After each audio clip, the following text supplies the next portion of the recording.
영동교회 성도 여러분 반갑습니다.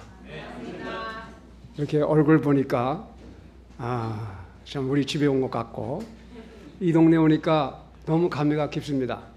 그래서 좀 일찍 와서 우리가 살았던 저 대우 아파트 거기다 차를 세워놓고 그리고 그 동네를 한번 삥 돌아봤습니다. 예전에 있던 가게들이 많이 리모델링하고 바뀌어졌더라고요. 그래서 옛날에 정취가 많이 사라졌지만은 그래서 그 길을 쭉 돌아보면서 여기 주민센터인가 거기다가 차를 세워놓고 그리고 나와 있는데 누가 나를 갖다 목사님 부르는 거 아니겠어요? 나를 모르는 사람이요 내가. 야 이게 누군가 그랬더니 자기가 나를 아신다는 거예요. 그래서 너무 반가웠지만 내가 알지 못하는 사람이 나 이렇게 반겨주니까 내가 당황했잖아요. 자기 소개를 하더라고요. 역시 영동교회가 굉장히 영향력이 있구나. 여기까지 나를 아는 사람이 있으니 그래서 반갑게 맞이했습니다. 그래서 이제 같이 오면서 교회 예배당에 딱 들었으니까 최광희 형제가요. 순서지를 나눠주는 거예요. 난 지금쯤 최광희 형제가 아파가지고 누워있을 사람을 알았어요. 그렇게 많이 다쳐가지고 그런데 딱 해가지고 딱 주면서 올라가시라고. 야 역시 참 하나님께서 놀라운 역사 하시는구나. 정말로 살기가 힘들 만큼 어려운 가운데 있었다가 나와가지고 봉사를 한다는 게 보니까 보통 일이 아니지 않겠어요? 그리고 나 들어보니까 교회가 막 움직이면서 막 움직이는데 야 영동교회 역시 살아있구나. 그리고 하나님께서 역사하시는구나. 난 여러분들 이렇게 즐겁게 만날 줄 전혀 상상을 못했습니다. 여기 오신 분 가운데 과반수가 새로 오신 분이라고 생각을 합니다. 좀 하나님께서 새로운 영혼들도 많이 불러주시고 이 교회를 이렇게 참 힘있게 해주신 것에 대해서 감사를 드리고 역시 하나님께서는 계획을 가지시고 새로운 목회자를 준비하셨구나 그런 생각을 하고 여러분들이 참 이준선 목사님과 더불어 이제 앞으로 더 창창하게 이 교회가 발전될 수 있도록 힘써 주시고 저도 계속해서 기도하겠습니다. 자 오늘 하나님 말씀을 준비하는 가운데서 역시 교회에 관한 말씀을 전해야겠다고 생각을 했습니다. 우리 주님께서 가장 귀하게 여기시는 것은 역시 교회입니다. 왜냐하면 자기의 몸이니까 주님은 머리가 되시고 자기 몸인데 여러분들 몸을 소홀히 할 수 있겠습니까? 여러분의 몸을 아끼는 것과 똑같이 우리 주님께서는 교회 자신의 몸을 사랑하시고 모든 관심이 이 교회에 있습니다. 그래서 오늘 아침에 주님이 세우신 교회라는 제목을 가지고 하나님의 말씀을 전하겠습니다. 다 같이 우리 하나님 말씀 마태복음 16장 열어주시기 바랍니다. 마태복음 16장입니다. 13절부터 봉독하겠습니다. 마태복음 16장 13절입니다. 예수께서 가이사라 빌립보 지방에 들어오사 자기 제자들에게 물어 이르시되 사람들이 나 곧 사람의 아들을 누구라 하느냐 하시니 그들이 이르되 어떤 이들은 주께서 침례자 요한이라 하고 어떤 이들은 엘리야라고도 하며 다른 이들은 예레미야나 대언자들 중에 하나라고 하나이다 하거늘 그분께서 그들에게 이르시되 그러나 너희는 나를 누구라고 하느냐 하시니 시몬 베드로가 대답하여 이르되 주는 그리스도시요 살아계신 하나님의 아들이시니다 하며 예수님께서 그에게 응답하여 이르시되 바 요나 시몬아 네가 복이 있도다. 그것을 네게 제시하신 이는 살과 피가 아니요 하늘에 계신 내 아버지시니라. 또 내가 네게 이르노니 너는 베드로라 이 반석 위에 내가 내 교회를 세우리니 지옥의 문들이 그것을 이기지 못하리라. 아멘. 기도하십시다. 하나님 아버지, 하나님께서 계획을 가지시고 영동성서 침례교회를 37년에 세워주시고 오늘날까지 참 이 교회를 보양하시고 인도하시고 새로운 영혼들을 붙여주시고 사역자를 이곳에 일하게 하셔서 하나님께서 이 교회를 세워주신 것에 대해서 감사를 드립니다. 오늘 아침에 하나님께서 이 말씀을 통하여 우리에게 교회가 무엇인가를 알게 하시고 또 왜 우리가 교회에 모여야 되고 교회의 장래가 어떻게 될 것인가 하는 것을 가르쳐 주시옵시고 우리가 이 교회의 한 지체로서 주님을 섬길 수 있는 특권에 대해서 다시 한번 감사를 드립니다.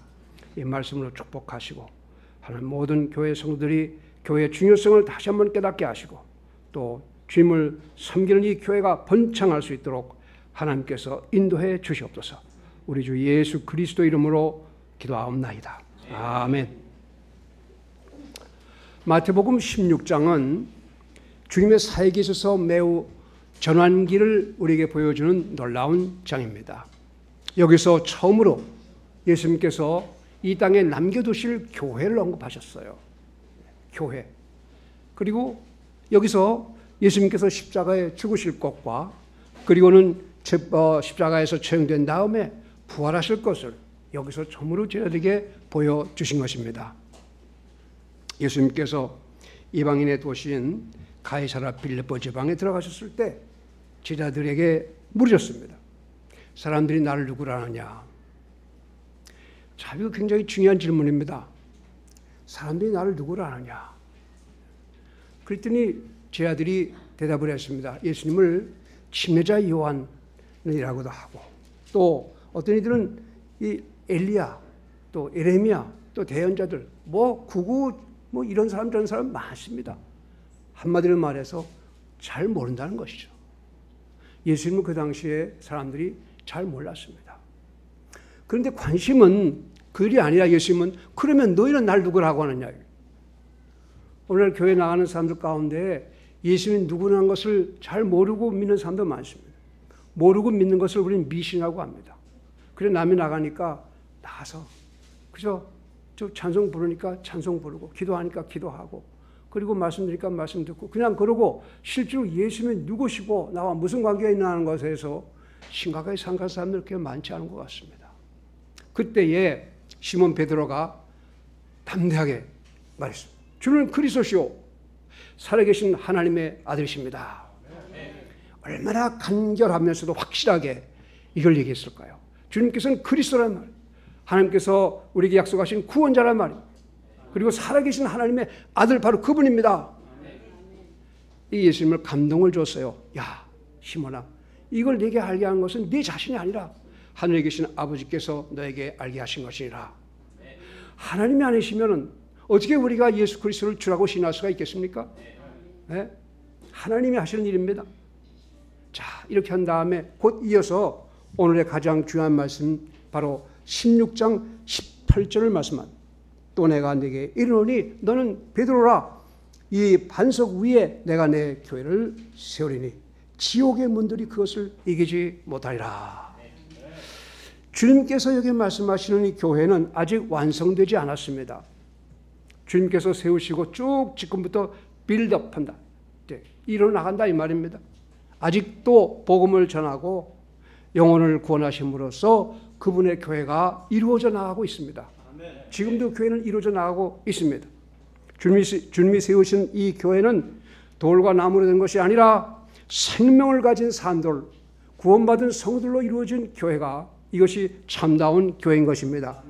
독일에 가보면 나일강변에 코롱 성당이 있습니다. 저는 가보지 않았지만 말로만 들었어요. 코롱 성당. 이 성당이 600여 년에 걸쳐서 건축되고 있다는 말을 들었습니다. 지금도 그 성당은 지어져 가고 있다는 뜻이죠. 건물을. 오랜 동안에 걸쳐서 계획하신 한 그 설계자에 의해서 그 건물이 세워져 가고 있습니다. 그렇다고 한다면은 오늘 주님이 세우신 이 교회는 2000년이 넘게끔 지금도 계획적으로 하나님께서는 관심을 가지고 세워주신다는 사실입니다. 이게 주님께서 말씀하시는 교회입니다. 그래서 오늘날 우리가 이 보통 말하는 세상적인 교회들이 교회에 대한 개념이 없습니다. 교회는 그냥 건물 있고 또 목사가 있고 찬송 부르고 기도하고 음식 같이 먹고 그러면 그게 다 교회인 줄 알아요. 네, 그것이 교회는 아니다. 정말 주님이 세우신 교회가 무엇인가? 자, 그러면 우선 생각할 것은 그리스도 예수님께서 세우신 그 교회는 누가 세웠으며 언제 세웠으며 언제 완성이 될 것인가? 우리 한번 그것을 생각해 보자고요. 우선 교회는 예수님께서 세우신 것이 분명합니다. 여기 말씀하시기를 내가 내 교회를 세울 거라 했거든요. 이 교회는 이 예수님께서 세우신 것입니다. 그러니까 이 교회를 어떤 사람들은 성령이 세웠다기도 하고, 어떤 사람은 베드로가 세웠다기도 하고, 어떤 사람은 문선명이 세웠다기도 하고, 뭐 별 사람이 다 있어요. 그렇지만 그건 전부 다가 성경적이 아니에요. 네. 성경에는 여기 주님께서 분명히 말씀하시기를 내가, 예수님이 내 교회를 세우라고 말씀했단 말이에요. 이건 분명히 하십시다. 이 교회는 누가 세웠다고요? 예수님이 세우신 거예요. 어떤 개인적인 유명한 사람이 세운 거 아니다. 네. 하나님의 아들 그리스도께서 이 교회를 세웠다 하셨습니다. 그러면 이 교회를 세우셨으면 언제 세우느냐? 예수님이 계실 당시에 이미 교회가 세워져서 활동을 했습니다. 죄아들이 침례도 주고 죄 만찬도 베풀었고 그 다음에 영혼들을 구원하는 놀라운 역사가 그때부터 시작이 됐습니다. 그래서 그때부터 시작돼가지고 언제 완성이 될 것이냐?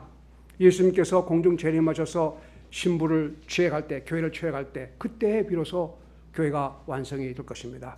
그때까지 구원받는 영혼들이 하나씩 하나씩 추가되어서 교회가 이루어진 다음에 이제 주님 오시는 그 순간에 모든 그 영혼의 구령은 끝나고 이제는 교회가 완성된 교회가 주님을 맞이할 준비가 되어 있는 것입니다. 그때 교회는 완성이 되게 될 것입니다.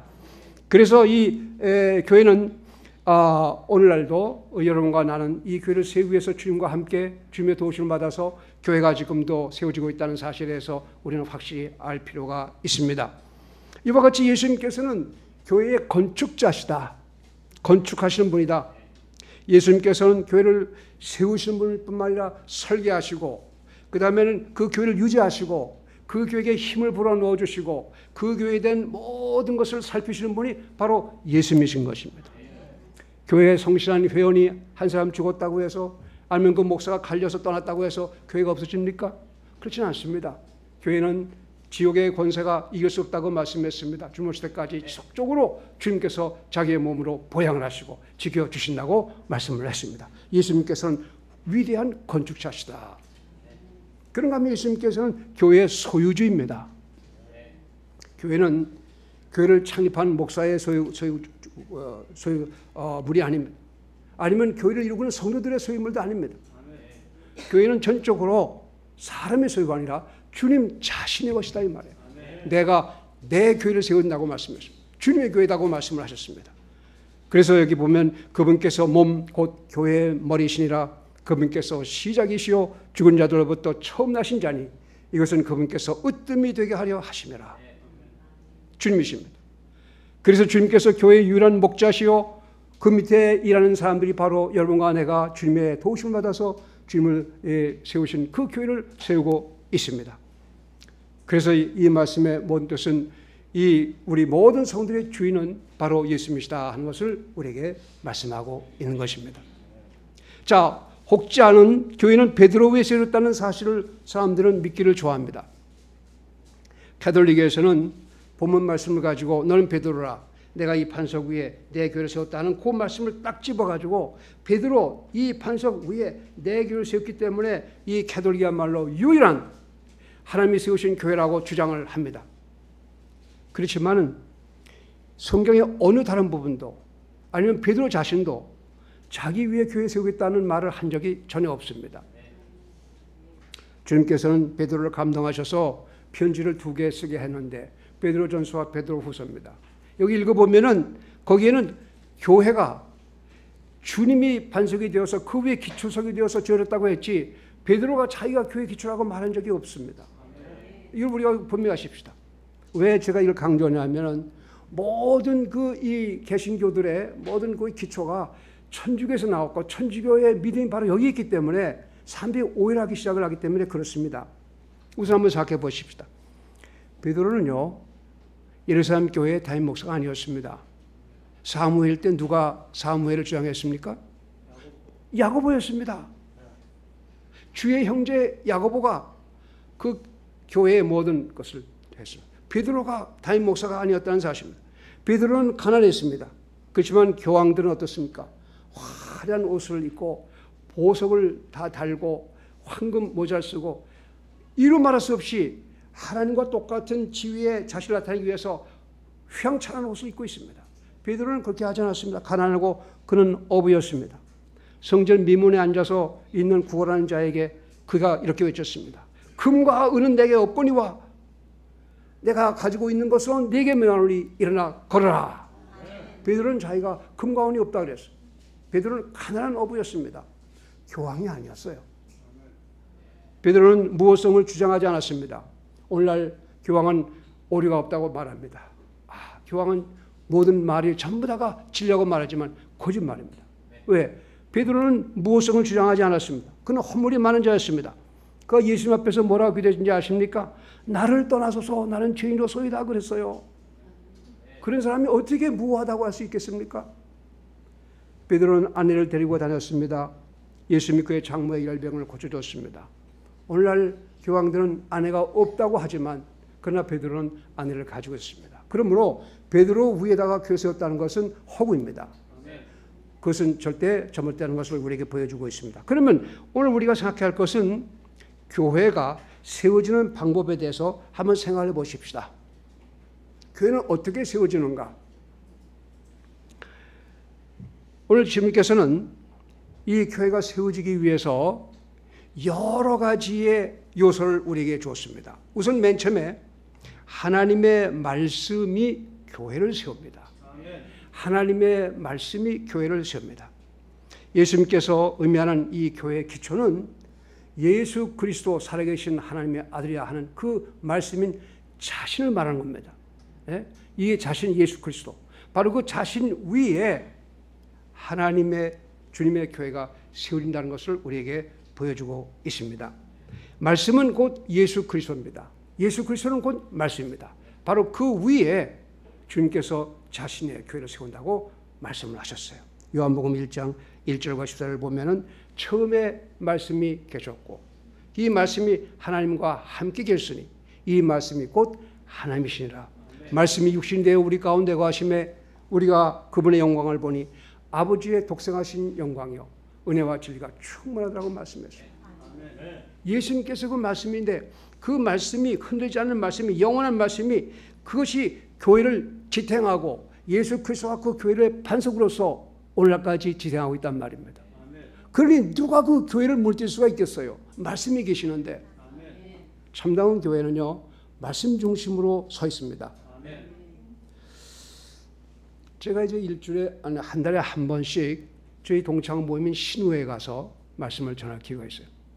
근데 신우에 가면은 그 여러 종류의 교회에 대해서 나온 친구들이 나와서 예배를 같이 봅니다. 다들 큰 교회들에 수십 년씩 교회 다니면서 어떤 사람은 장로도 있고 집사도 있고 직분을 맡은 사람도 있고 가지각색의 사람들이 다른 여러 가지 교회 있는 사람들이 다 나와요. 그런데 그들이 가만히 이렇게 하는 말을 들어보면은 믿음의 기초가 없는 거예요. 믿음이 뭘 믿어야 되는 기초가 없이 들은 건 많기 때문에 위에서 그냥 이거 왔다 갔다 이런 체험 저런 체험은 많으니까 체험만 가지고 사는 것 같았어요. 기초가 없다. 그러니까 항상 뭐냐 하면 다시 도돌이 가는 거예요. 믿었다 무너지면 다시 세워야 되고 믿었다 무너지면 다시 세워주고. 정말로 너무나 안타까운 심정이었습니다. 오늘날 가장 큰 문제는 이 교회에 믿음의 기초를 주지 않기 때문에 사람들이 나와가지고 그냥 체험적인 신앙만 계속하다 보니까 나중에 가게 되면 남은 것이 아무것도 없어요. 참 안타까운 일입니다. 이 교회의 기초가 하나님의 말씀을 되어 있어야 됩니다. 이 교회가 말씀이 떠나면요 이 교회는 순간적으로 추락해버리고 마는 거예요. 뭐가 남겠습니까? 하나님의 말씀 즉 복음이 죄인으로 하여금 거듭나게 하고 그들이 교회를 이루게 된단 말이에요. 그렇지 않습니까? 너희가 다시 태어난 것은 썩을 씨에서 난 것이 아니요 썩지 아니할 씨에서 난 것이니 살아있고 영원히 거하는 하나님의 말씀으로 된 것이라. 하나님의 말씀이 사람을 거듭나게 하고 그 거듭난 영혼들이 교회를 이루기 때문에 이 교회는 무너질 수가 없다는 사실입니다. 말씀이 중요하다. 그때 그의 말을 기쁘게 받아들이는 사람들이 침례를 받음에 바로 그날에 3,000혼가량이 그들에게 더해지니라. 교회는 이렇게 구원받은 사람들이 더해짐으로써 교회가 성립이 된다는 사실을 우리에게 보여주고 있습니다. 하나님의 말씀을 떠나서는 사람이 구원받을 수가 없습니다. 말씀을 떠나서는 교회가 세워질 수가 없습니다. 바울이 디모데에게 보낸 편지에서 하나님의 집, 즉 교회가 진리의 기둥과 터라고 말씀했는데 이 말씀은 굉장히 의미가 있습니다. 여기 디모데후서에 보면 그러나 내가 오래 지체하면 네가 하나님의 집에서 어떻게 처신해야 할지 알게 하려 하노니 이 집은 살아계신 하나님의 교회요 진리의 기둥과 터니라. 교회가 진리의 기둥과 터라고 말씀했습니다. 교회는 진리로 이루어졌다는 말씀입니다. 즉 교회가 진리를 수호하는 반면에 진리는 교회를 세우는 것입니다. 그러므로 이 말씀 중심의 교회가 아니면 교회가 설 수가 없습니다. 사람이 아무리 뜨거운 열심을 가지고 있다 할지라도요, 그것은 금방 사그러져 버립니다. 그러나 하나님의 말씀은 영원히 굳게 우리를 붙잡아 주는 것입니다. 교회는 말씀 위에 서 있다는 말이에요. 그것이 세워준다. 두 번째, 교회는요, 하나님의 성령이 역사하시는 것이다. 하나님의 성령이 역사하신다. 하나님께서 교회를 세우실 때 성령의 능력으로 하신다는 사실입니다. 예수님께서 승천하시기 바로 직전에 제자들에게 이렇게 말씀을 하셨습니다. 보라, 내가 아버지의 약속하신 것을 너에게 보내려니와 너는 높은 곳으로부터 오는 권능을 입을 때까지 예루살렘 시에 머물라 하시라. 지금 예수님께서는 교회를 세웠지만 그 교회가 움직여서 역동적으로 일하기 위해서는 파워가 필요했어요. 제자들은 힘이 하나도 없습니다. 낙심하고 있습니다. 이때에 주님께서 기다려라. 내가 너에게 위로부터 성령을 보내주겠단 말이에요. 교회에. 네. 교회의 능력은 성령의 능력입니다. 그래서 이 성령님께서 이제 임하신 다음에 너희가 권능을 받고 온 세상에 나의 증인이 되리라고 주께서 말씀을 하셨습니다. 그래서 주님께서 성령을 이 땅에 보내주신 목적은 영혼을 구원해서 교회를 세우기 위해서 성령을 보내줬다고 해도 과언이 아닙니다. 그들로 하여금 예수 그리스도를 증거하는 증인으로 보내기 위해서는 성령이 필요했습니다. 성령을 떠나서 교회가 세워질 수가 없습니다. 네. 이제 세 번째입니다. 교회가 어떻게 세워지는가? 올바른 침례가 교회를 세웁니다. 교회가 어떻게 증가되고 어떻게 세워지느냐 하는 문제는 우리의 관심사가 아닐 수가 없습니다. 초대 예루살렘 교회에 모인 무리가 베드로의 설교를 듣고서 그들이 죄를 깨닫게 됐어요. 그들이 베드로와 그 사도들 앞에서 큰 소리를 외쳤습니다. 선생들아, 우리가 어떻게 할까? 무엇을 해야 되느냐? 그들은 죄에 깨닫고 난 다음에 그들이 어떻게 구원받을지를 알기를 원했습니다. 그럴 때 너희가 회개하고 예수 그리스도를 믿고 침례를 받으라 그랬습니다. 근데 보니까 잘 들어보세요. 그때에 그의 말을 기쁘게 받아들인 자들이 침례를 받음에 바로 그날에 3,000혼 가량이 그들에게 더해지리라. 침례와 교회가 더해지는 것과는 밀접한 관계가 있다는 사실입니다. 제가 원래 침례교도가 아닙니다. 저는 장로교회에 있습니다. 제가 28살 때까지는 장로교회에서 주님을 섬겼다고 했습니다. 그러나 제가 구원받지 못한 걸 알고서 나중에 내가 이제 주님께 돌아온 것은, 나를 주님께 인도한 것은 침례교였습니다. 근데 저는 침례교에 대해서 그렇게 많은 생각을 하지 않았어요. 침례가 뭐 이렇게 중요한 거. 저는 침례하면 그 당시에 어떻게 생각했냐면 그저 여호와의 증이라든가 아니면 안식이라든가 그런 거와 똑같이 이단 중에 하나로 생각했어요. 침례란 말 자체가 그렇게 달갑게 들리지 않았어요. 근데 구원받고 난 다음에 보니까 점점 날이 가면 갈수록 지금은 야, 침례가 정말 중요한 거로구나. 왜 우리가 교회 앞에다가 침례를 갖다 붙이는가? 침례 대신에 다른 걸 붙일 만한 단어가 없어요. 우린 침례교회라 이거예요. 왜 우린 침례교회일까? 여러분, 주님께서는 왜 침례를 위대한 그 명령에다가 넣습니까? 왜 침례를 주라고 했습니까? 왜 우리는 침례자 요한이 그렇게 위대하다고 말합니까? 가만히 생각을 해보면 이유가 있습니다. 교회를 형성하는 데 있어서 침례는 매우 중요한 역할을 하기 때문에 그렇습니다. 마귀는 교회를 무너뜨리기 위해서 침례를 혼란스럽게 만듭니다. 침례가 혼란스러우면 교회가 혼란스러워지는 겁니다. 왜냐하면 침례와 교회는 연결되어 있어요. 침례를 받음에 3,000명이 증가되어서 교회가 되었다. 그죠? 네? 이 침례를 무너뜨리면 교회가 무너지는 거예요. 이걸 우리가 잘 알아야 됩니다. 그러면 누가 침례를 받을 수 있는가? 마귀가 역사합니다.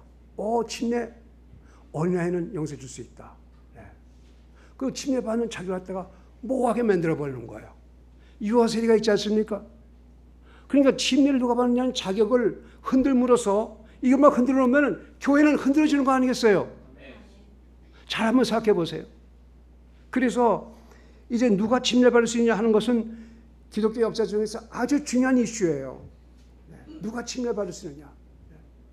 그래서 침례 받는 조건을 천주교에서는요, 교육을 합니다. 교육. 그래서 우선 기도문을 외게 하는 거예요. 기도문. 그리고는 거기서 주는 교리가 있어요. 그걸 통과시키면 무조건 그 사람은 영세를 주는 거예요. 인위적이죠. 이게 얼마큼 마귀 역사를 하는지 아세요? 하나님께서는 구원받은 자에게 침례를 주라고 했는데 구원과 관계없이 지식적으로 뭘 알고 동의하면 무조건 침례 주는 건데 그런 사람들이 교회를 하면 그 교회가 무슨 교회가 되겠어요? 아멘. 여러분, 심각한 문제입니다. 누가 침례를 주느냐? 구원받지 못한 사람은 침례를 받을 그런 자격이 없습니다. 이거를 우리는 끝까지 지켜왔단 말이죠. 누가 침례를 줄 수가 있느냐? 아무나 침례 주면 되는 건가? 올바른 교회에서 올바른 침례를 가르치는 목사님이 침례를 줘야지만 효력이 있는 거예요. 물속에 누가 들어갔다 나왔다는 것이 침례가 아니고 누가 주느냐 하는 것도 그것이 중요하다. 그 교회를 유지하기 위해서 그렇습니다. 어떤 침례를 받느냐? 물속에 잠기건 물을 뿌리건 물을 붓건 좋다? 아닙니다. 그것도 반드시 물에 잠기는 침례입니다. 왜? 그것만이 사람이 죽음과 장사되고 부활한 것을 나타낼 수 있기 때문에 그렇습니다. 물을 뿌려서 씻는 것은 죽음과 부활을 나타낼 수가 없어요. 물을 붓는 것도 죽음과 부활을 나타낼 수 없어요. 예수님께서도 장사됨과 부활을 나타내기 위해서 요단에 들어가서 요단강에서 침례원에게 침례를 받으셨습니다. 우리가 주님을 따른다면 바로 그것까지 따라가야 되는 거예요. 예. 자, 이와 같이 누가 침례를 받을 수 있느냐, 누가 침례를 줄 수 있느냐, 어떤 침례를 받느냐 하는 것은 성경에 나와 있는 그것대로 우리가 지키는 것이 하나님의 뜻을 이루는 거 아니겠어요? 이것이 혼란스러우면요, 교회가 무너집니다. 그래서 여러분, 제가 이런 예가 올바른지 모르지만 여기 참다운 교회가 있으면요, 그 교회의 입구에 침례가 딱 붙여서 있어요. 자, 교회 들어오려면 야, 너 침례 받았어? 물어봅니다. 어떤 침례 받았어? 그래, 통과. 너 침례 받았어? 아니야? 안 돼. 딱 이 주님이 세우신 교회를 정결하게 하고 순수하게 하고 하나님의 그 놀라운 그 생명 있게 하기 위해서는 침례가 와서 딱 지키고 있는 거예요. 그래서 우리가 침례를 중요시하는 겁니다. 우리가 피 흘린 발로 출연한 이 캐롤 박사가 쓴 책을 우리는 매우 중요합니다. 그 책을 보면요, 지난 기독교 역사 가운데서 침례 때문에 희생된 사람이 얼마나 많은지 아세요? 침례를 갖다가 천주교에서는 가장 미워합니다. 왜냐하면 영수 준 사람을 다시 침례 주니까 화가 안 나겠어요? 이런 사람들 잡아서 죽이는데 수천만 명이 희생이 됐습니다. 왜 그들은 그 희생을 당하면서 침례를 계속 주장합니까? 침례가 교회를 지키는 가장 중요한 것이기 때문입니다. 저는 침례교 목사로서 이 침례가 얼마나 중요한 것을 여러분에게 호소하고 싶습니다. 침례는 타협할 만한 것이 아닙니다. 침례는 주님 오실 때까지 계속적으로 지키고 교회를 확실하게 세워지기 위해서는 침례가 필요하다. 네? 그 다음에 교회를 세우기 위해서는 성도들의 기도가 교회를 세웁니다. 하나님의 백성의 기도들은 힘이 있습니다. 하나님께서는 교회를 세우기 위하여 기도라는 그 놀라운 능력을 우리에게 요구하십니다. 초대교회들의 특징은 그들이 서로 만나게만 하면 기도를 했습니다. 그들은 기도가 필요했습니다. 왜냐하면 그들은 너무나 적이 많았기 때문에, 너무나 유혹이 많았기 때문에 그들의 힘을 가지고는 도저히 교회를 세울 수가 없었습니다. 그들에게는 하나님의 도우심이 전적으로 필요했습니다. 그래서 그들은 모이면 같이 기도했습니다. 또 기도했습니다. 그들이 기도했을 때 이 땅이 진동했다고 그랬어요. 하나님의 성령께서 그들과 함께 역사했습니다. 그 기도가 위압을 가지고 그들 작용했어요. 네. 기도했어요. 그래서 우리는 이 교회가 부흥하기 위해서는 기도가 필수적입니다. 기도는 목회자뿐만 아니라 성도들이 같이 기도해야 됩니다. 주님을 섬기는 사역자들은 기도를 해야 됩니다. 목사와 교사들은 영적인 영향력을 발휘하기 위해서 기도해야 됩니다. 어려움을 당하고 있는 성도들을 위해서 기도해야 됩니다. 기도하는 교회 안에는 싸움이 없습니다. 기도 안 하기 때문에 싸움이 나옵니다. 기도하는 교회는 사단이 역사할 수가 없습니다. 왜냐하면 하나님의 성령께서 사단을 물리치기 때문에 그렇습니다. 바쁠 때일수록 더욱 시간을 내어서 기도해야 됩니다. 기도하지 않으면 싸움이 생기고 기도하지 않으면 육신의 소욕이 우리를 지배하려고 합니다. 그러므로 쉬지 말고 기도하라고 말씀했습니다.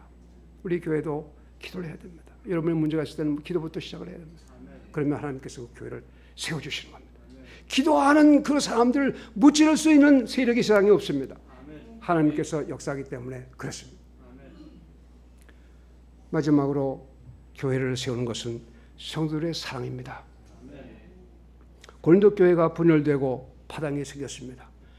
그리고는 그들이 영적으로 어린아이의 상태를 면하지 못했습니다. 그들은 생각했습니다. 우린 지식이 있다. 우린 믿음이 있다. 그리고 자랑했습니다. 고린도 교회 성도들은 자랑했습니다. 아는 지식을 가지고 자랑했습니다. 여러분, 아는 지식을 가지고 자랑한 것 같이 어리석은 것이 없어요.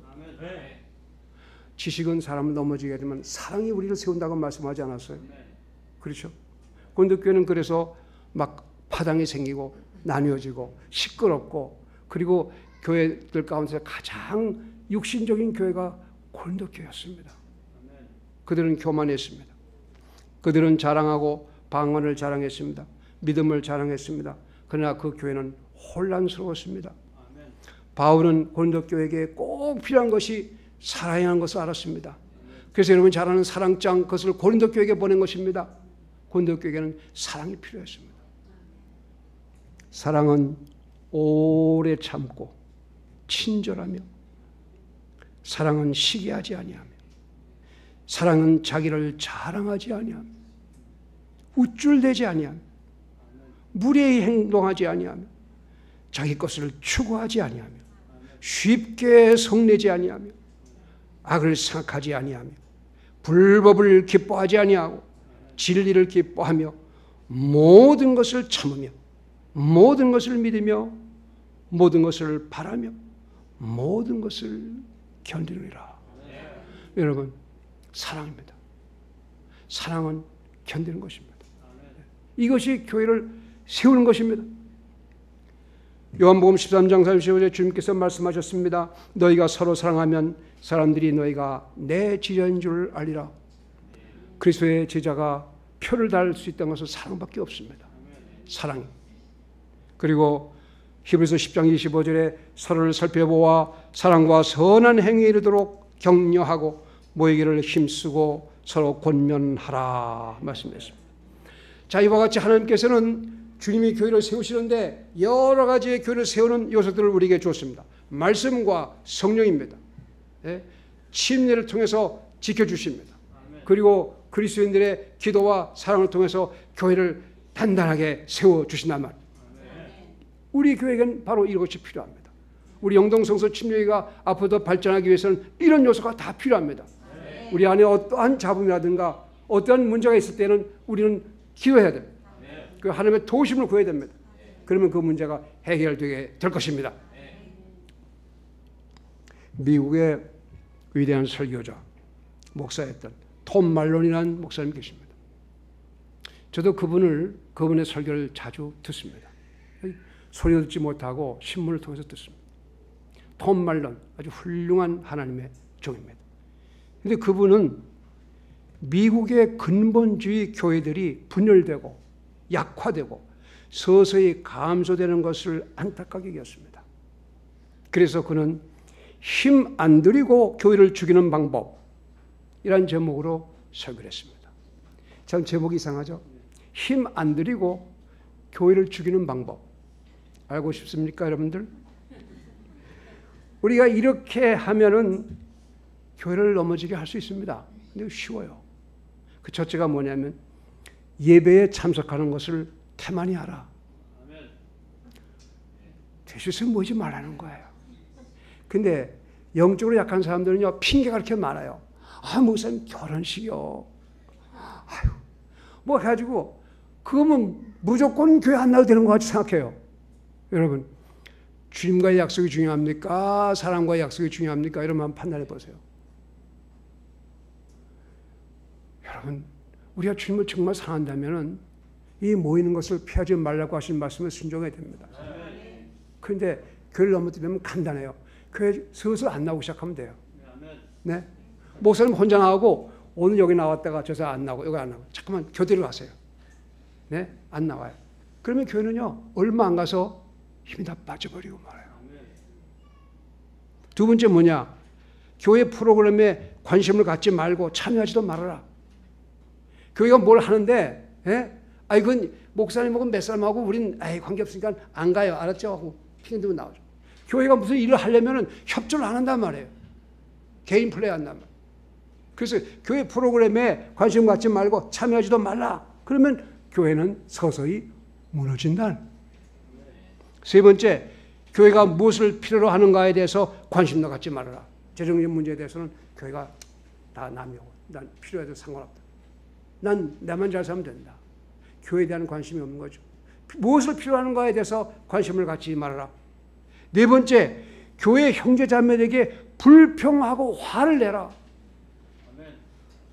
여러분이 왜 불평하고 화를 내는지 아십니까? 여러분의 마음에 맞지 않으면 그러지 않겠어요? 아멘. 난 이렇게 가려고 하는데 저 사람 그거 원치 않아. 그럼 마음속이 어떻습니까? 기분 나쁘잖아요. 그 불평하잖아요. 네. 불평하는 것이 그리스도인 삶 가운데 가장 우리의 마음에 큰 이 해를 주는 겁니다. 이런 불평하게 되면 기쁨을 다 잃어버리잖아요. 불평하게 되면 기도가 안 나와요. 불평하면 가장 인생을 낭비하는 것입니다. 그래서 여기 넘어지게 하려면요, 불평하고 화를 내라 이거예요. 그럼 교회 넘어진다. 그리고 마지막 한 가지가 남아 있습니다. 그건 뭐냐? 헌신한 지도력에 따르지 말아라. 하나님께서는 이 교회를 움직이기 위하여 지도자를 주십니다. 지도력을 필요해요. 지도자는요, 이 교회 성도들을 위해서 어떻게 할 것인가 하는 것을 깊이 생각한 다음에 그쪽을 이렇게 잘 인도하는 것이 지도력 아니겠어요? 그렇죠.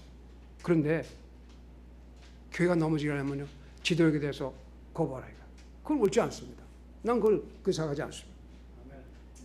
그러면요, 교회는요, 힘을 잃어버리는 겁니다.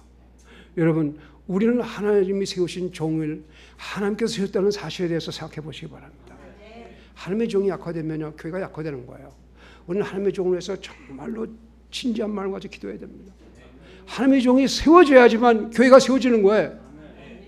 예? 우리 영동교회가 발전하려면 이준수 목사가 세워져야 되는 거예요. 잘못한 것이 있으면 뒤에서 기도하는 가운데서 하나님의 도움을 구하시고 참고 기다리십시오. 그래서 결국은 지도력이 넘어지면 교회가 넘어지는 것입니다. 그래서 여기 마지막 부분, 헌신한 지도력에 따르지 말아라. 그러면 그 교회는 얼마 안 가서 넘어지게 될 것이다. 이런 일들은 그리 힘든 일이 아닙니다. 이 5가지 쉬워요. 그렇게 할 때 교회는 쇠약해지고 머잖아 이제 사라지게 될 것입니다. 그러나 교회를 살리기를 원한다면, 여러분들이 영동교회가 살아나고 힘있고 참 하나님의 놀라운 뜻을 이루기 원한다면 이 반대로 하면 됩니다. 모든 집회에 열심히 참석하십시오. 교회 행사에 적극적으로 참석하십시오. 형제자매들 용서하고 사랑으로 격려하십시오. 목회자들의 지도력에 적극 협조하십시오. 그렇게 되면 교회는 일어납니다. 교회는 반드시 일어납니다. 저는 이 교회에 가망이 있고 앞으로 길이 환히 뚫렸다고 봅니다. 제가 이 중간에 예배 중간에 참 오래간만에 악수를 하고 주악에 맞춰서 환영할 때 어떻게 가슴이 뛰는지, 내가 오랜만에 이런 걸 체험하는 것 같아요. 예전에 했던 것이 다 사라지고 지금 우리 경방교회에서 노인들이 한 10여 명 앉아가지고 찬송 부르면서 예배를 드리고 있습니다. 너무나 대조적입니다. 네? 이분들은 하나님 말씀 가르쳐도 무슨 줄 몰라요. 또 가르치고 또 가르쳐도 그래도 몰라요. 그래도 가르쳐야 됩니다. 여러분 얼마나 답답한지 모르겠어요. 그렇지만 그래도 하나님께서 나를 보내신 것은 거기도 뜻이지 않겠어요? 그래도 계속적으로 말씀을 전해야 되는 겁니다. 그렇죠? 그런 거에 비해서 여러분들은 얼마나 행복합니까? 여러분들은 하나님의 말씀을 들으면 이해하잖아요. 네, 아멘 하잖아요. 그 말씀을 따를 수 있잖아요. 그러니 이 교회가 얼마나 축복된 교회입니까? 그래서 영동 이 성서 침례교회가 정말 오늘 여기 톰 말론이 한 것과 같이 그 반대로 우리가 모두 이제 적극적으로 우리 교회 앞으로 그 위대한 하나님의 교회가 된다는 사실을 머리에 두고서 거기에 우리 하나하나가 적극적으로 거기에 협력한다면 교회는 얼마 후에 보면 내년도 1년 보니까 38년 주년 보니까 와 이게 웬일인가. 역시 목사님 말씀이 맞았구나. 이 교회는 성장하고 발전하게 될 것입니다. 우리 각자가 헌신하고 하나님의 뜻을 따라서 주님을 섬기는 아름다운 믿음을 가진 그리스도인들이 되시기를 바랍니다. 다 같이 우리 기도하십시다.